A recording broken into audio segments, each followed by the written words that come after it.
Halo semua. Aku Fatma Adia Afifah. Aku Queen Amardasyana. Aku Raitu Firdaus Marpaung. Aku Talisa Anandita Amabel. Dan aku Muhammad Fakih Mafti bin Sofyan. Kenalkan, kami dari kelompok 5 Geografi kelas 10-10. Pernahkah kalian berpikir mengapa planet kita dijuluki sebagai planet biru? Jawabannya ada pada salah satu komponen penting yang menyelimuti dan mengisi sebagian besar permukaan bumi, yaitu air. Dalam video pembelajaran kali ini, kita akan menyelami lebih dalam tentang hidrosfer atau lapisan air yang ada di bumi. Berdasarkan definisinya, hidrosfer adalah seluruh lapisan air yang terdapat di permukaan bumi, baik yang berada di darat maupun di atmosfer.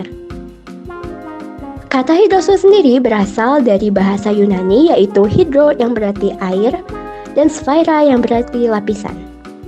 Komponen hidrosfer terdiri atas yang pertama, air laut, mencakup sekitar 97% dari total air di bumi. Yang kedua, air tawar, sekitar 3%, yang terdiri dari air tanah, air permukaan seperti sungai atau danau, gletser dan es di kutub, dan uap air di atmosfer. Fungsi hidrosfer diantara lain adalah untuk menjaga keseimbangan iklim dan cuaca, menjadi sumber kehidupan bagi manusia, hewan, dan tumbuhan.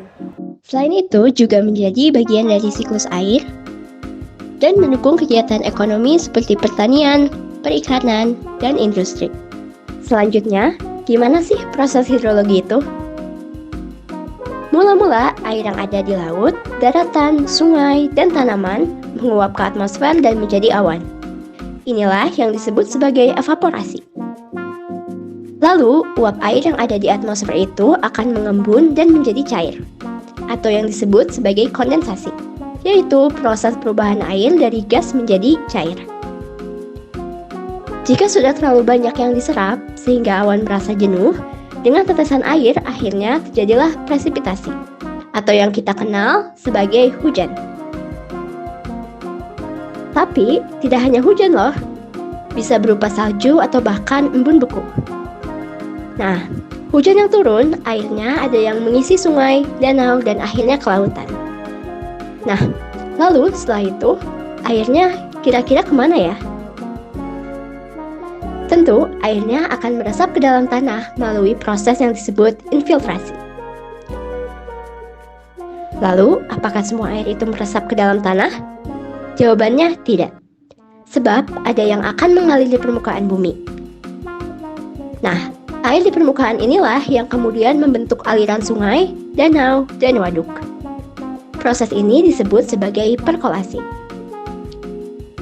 Dan untuk tetap menjaga keseimbangan siklus air, ada tumbuhan yang siap menyerap air melalui akar dan mengeluarkan uap air melalui stomata pada daun, atau yang disebut sebagai proses transpirasi. Nah, itulah tadi pembahasan tentang siklus air yang menjadi fenomena hidrosfer. Selanjutnya, ada cuplikan singkat dari observasi kami yang dilakukan di Sungai Cikapundung. Dan berdasarkan artikel juga berita yang kami temukan di internet, Sungai Cikapundung ini terkenal dengan airnya yang semakin tercemar. Mulai dari limbah rumah tangga, bahkan sampai kotoran sapi. Penasaran kan gimana kondisinya? Yuk simak observasi kami. Seperti yang sudah dibahas sebelumnya, sungai sendiri memiliki peran yang sangat penting dalam proses hidrologi, yaitu sebagai bagian dari siklus air sendiri. Aliran sungai nantinya akan membawa air hujan dan air permukaan lainnya ke laut. Halo guys, kami sekarang berada di Sungai Cikapundung. Lebih tepatnya terletak di Jalan Braga, Sumur Bandung. Yuk kita lihat.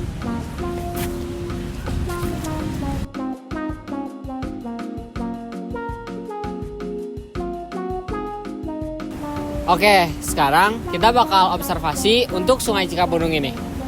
Pertama, di sini arusnya tidak terlalu deras.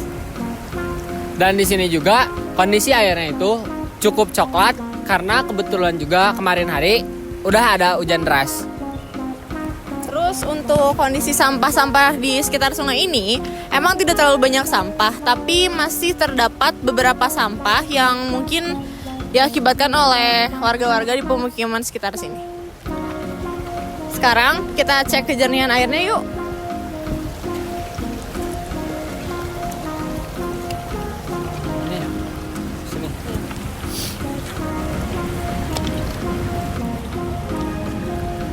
Bisa diminum nggak ya?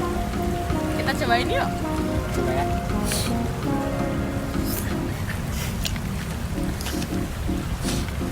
Mantap.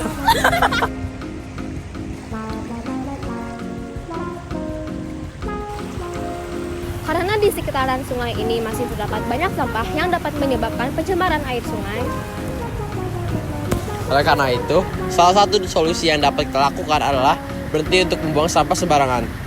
Ayo kita lakukan konservasi perairan untuk melindungi, menjaga, dan melestarikan sumber daya air. Agar tetap berkelanjutan dan bermanfaat bagi kehidupan manusia, hewan, dan tumbuhan, baik sekarang maupun di masa depan.